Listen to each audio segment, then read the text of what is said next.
भारत के तस्वीर और तकदीर को बदलने में कितना बड़ा कैटलिस्ट का काम किया है, इसको हमको समझना चाहिए। This is the impact of Ujjwala योजना। आपको मालूम होगा कि इसकी सारी डिस्बर्समेंट जो थी पहल योजना के तहत, which is largest in the world, सबसे लार्जेस्ट स्कीम को डीबीटी के माध्यम से पहल के दृष्टि से किया गया और यह Guinness book of world record में भी इसको दर्ज किया गया। और यह सोशियो इकोनॉमिक चेंज का, स्टेटस ऑफ वुमेन का सबसे बड़ा कैटलिस्ट एजेंट बना। यह हमको ध्यान में रखना चाहिए। यह उज्ज्वला योजना का हमको इंपैक्ट पड़ा है, यह हमारे ध्यान में आना चाहिए। उसी तरीके से उजाला योजना, आप बताइए, जब मोदी जी ने सरकार संभाली तो लगभग 18,000 गांव बिना बिजली के थे। Now can you imagine what is the life without electricity? उनकी क्या स्थिति होगी शिक्षा की, उनकी क्या स्थिति होगी जानकारियों की, वो किस अभाव में जी रहे थे।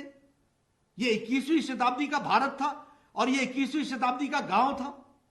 प्रधानमंत्री मोदी जी ने 18 के 18,000 गांवों को समयबद्ध तरीके से उनको इलेक्ट्रिफिकेशन भी किया और उनको प्रोग्राम के तहत इस world largest domestic lightning programme को किया है, वर्ल्ड्स लार्जेस्ट। एक बात समझनी चाहिए, जो कुछ भी भारत में मोदी जी करते हैं, it becomes the world's largest programme, जिसको हमको समझना चाहिए। How deep is the impact, इसको भी हमको समझना चाहिए। उसी तरीके से अगर हम बात करें अपने उजाला योजना की, तो जहां हमने इलेक्ट्रिफिकेशन किया, वहीं LED bulbs, 32 crore LED bulbs और 71 लाख एलईडी ट्यूब्स और 23,27,000 हमारे एफिशिएंट, एनर्जी एफिशिएंट फैंस, इसका भी फ्री डिस्ट्रीब्यूशन किया गया। और यह फ्री डिस्ट्रीब्यूशन के माध्यम से लगभग 47.09 किलो वॉट्स आवर्स, यह हमारे को पर ईयर हमारी सेविंग हुई है। This has been the saving of electricity, जो हमको ध्यान में रखना चाहिए। इस तरीके का हमारे को ये पेटेंट टूल के माध्यम से यह सोशल चेंज आया है। आपको याद होगा कि प्रधानमंत्री जी ने स्वच्छता अभियान चलाया और उस समय चर्चा चली कि प्रधानमंत्री जी ये सफाई का अभियान ले रहे हैं, ये छोटे छोटे काम से क्या फर्क पड़ता है।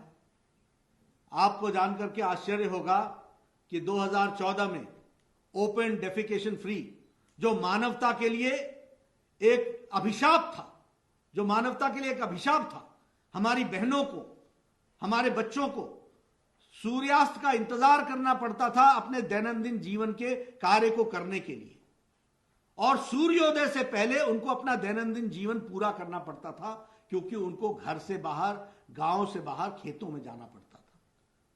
36% सिर्फ ओपन डेफिकेशन था, 36%। आज मोदी जी के नेतृत्व में 100% ओपन डेफिकेशन फ्री हो गया है। 100% ओपन डेफिकेशन फ्री, ओडीएफ हो चुका है।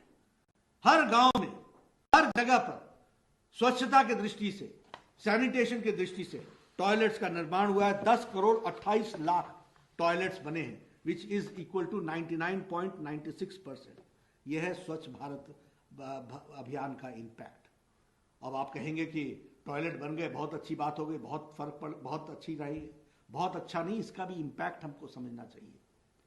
अंडर 5 मॉर्टैलिटी, यानी 5 साल से नीचे के बच्चे, इनकी डेथ रेट में, मॉर्टैलिटी में बहुत बड़ा फर्क पड़ा, क्योंकि डायरिया से और कॉलेरा से मरने वाले लोगों की और मलेरिया से मरने वालों की संख्या बच्चों की अत्यधिक थी। उस पर इसका इंपैक्ट पड़ा है। यह भी हमको हेल्थ दृष्टि से समझना चाहिए। और आने वाले समय में हेल्थ इंडिकेटर्स इसको इंडिकेट कर रहे हैं कि there is a serious uprise and there is a, ये जो फॉल था मॉर्टैलिटी रेट में, अंडर 5 मॉर्टैलिटी में, इसमें बहुत ज्यादा सुधार आया है। इस बात को भी हमको ध्यान में रखना चाहिए। अभी प्रधानमंत्री किसान सम्मान निधि, आज तक कभी किसानों के बारे में लोगों ने बात तो बहुत की, चर्चा तो बहुत की, किसानों के नेता भी रहे, लेकिन किसानों के लिए कुछ करने की, कुछ कर गुजरने की जब बात आई तो कुछ भी नहीं हो पाया, यह हमको मालूम है। लेकिन प्रधानमंत्री किसान सम्मान निधि के तहत 10 करोड़ 8 करोड़ 64 लाख किसानों को, 8 करोड़ 64 लाख किसानों को 2,000 रुपए और 2,000 रुपए 6,000 रुपए की सालाना किश्त यह देने का निर्णय प्रधानमंत्री मोदी जी ने 2019 में किया। और आपको शायद ध्यान में आया होगा कि ये कोरोना काल में, लॉकडाउन में, देखिए जब प्रधानमंत्री कहते थे कि जनधन में खाता खोलो तो लोग मजाक बनाते थे। खाता खोलने का कारण क्या है, खाता खोलने से फायदा क्या होगा? प्रधानमंत्री ने कहा जीरो बैलेंस पर आप खाता खोलिए। आपको जान करके आश्चर्य होगा कि आज 40 करोड़ लोगों ने खाता खोला है, जिसमें से आधी महिलाएं हैं। और ये महिलाएं आधी हैं, और 3.25 करोड़ सिर्फ खाते खुले थे 2014 तक, और आज 40 करोड़ लोगों ने खाता खोला है। इस खाते के माध्यम से 8 करोड़ 64 लाख लोगों के खाते में 2,000 रुपए की किश्त गई है इस कोरोना संक्रमण में। कोरोना में आप बताइए 2,000 रुपए कौन पहुंचाता, कैसे पहुंचाता? लेकिन किसान के खाते में डायरेक्ट चला गया। उसी तरीके से 20 करोड़ बहनों के खाते में 1,500 रुपए, 500 रुपए 3 महीने तक, 500 रुपीज डायरेक्ट बेनिफिट ट्रांसफर के माध्यम से उनके खातों में गया है और उनको उसका लाभ मिला है। उन्होंने स्वाभिमान और सम्मान के साथ अपने परिवार की जीवन की रक्षा की, अपने बच्चों की रक्षा की है। इसको हमको समझना चाहिए। अभी मोदी जी ने 5 दिन पहले छठी किश्त भी प्रधानमंत्री किसान सम्मान निधि की, उसको भी घोषित की है, उसको भी डिक्लेयर किया है, और लगभग 1,700 करोड़ रुपए यह भी डायरेक्ट बेनिफिट ट्रांसफर के माध्यम से किसानों को पहुंच रहा है। यह हमको ध्यान में रखना चाहिए। मनरेगा, यही मनरेगा था, गड्ढे खोदो सिर्फ, और जिसको कहते हैं कि एक जॉब एम्प्लॉयमेंट का कार्यक्रम था। लेकिन जॉब एम्प्लॉयमेंट के साथ साथ असेट क्रिएशन होना चाहिए, यह मोदी जी ने किया है। जॉब का एम्प्लॉयमेंट भी होना चाहिए, गारंटी भी होनी चाहिए जॉब्स की, लेकिन जॉब्स की गारंटी के साथ साथ एम्प्लॉयमेंट भी मिलनी चाहिए। तो एम्प्लॉयमेंट के साथ साथ एसेट क्रिएशन भी होना चाहिए। इस पर भी ध्यान दिया गया, इसलिए इसके वेरिएशन को, इसको बढ़ा दिया गया है। इसको भी हमको ध्यान में रखना चाहिए। इस दृष्टि से इसको काम किया गया।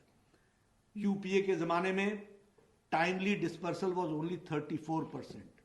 Now in MNREGA the disposal is 99% timely disposal of funds का जो है वो 99% हो गया है। इसको हमको समझना चाहिए। अभी कोरोना काल में जिस तरीके से हम सबको मालूम है कि प्रधानमंत्री गरीब कल्याण पैकेज दिया गया। अब आप देखिए सारा देश लॉकडाउन हुआ था। प्रधानमंत्री ji had taken a very bold and a very timely decision. लेकिन जैसा कि वर्ल्ड हेल्थ ऑर्गेनाइजेशन और यूएन जनरल असेंबली में यूएन ने कहा कि Prime Minister Modi has addressed the health issues, along with the health issues he has addressed the economic issues also. इसको भी उन्होंने कहा। और इस दृष्टि से अगर हम ध्यान में लें तो हमारे ध्यान में आता है कि 1,70,000 करोड़ का पैकेज दिया। 80 करोड़ की जनता को मार्च महीने से लेकर नवंबर महीने तक 5 किलो चावल या 5 किलो गेहूं, 1 किलो दाल, इसकी व्यवस्था नवंबर महीने तक 80 करोड़ की जनता के लिए किया गया। For 80 crore people. कोई भूखा ना रहे, कोई अन्न के बगैर ना रहे। यह है अंत्योदय।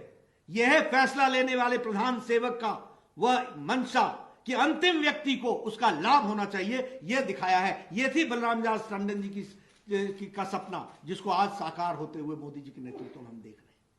इसके लिए दिया था उन्होंने जीवन में अपना राजनीतिक जीवन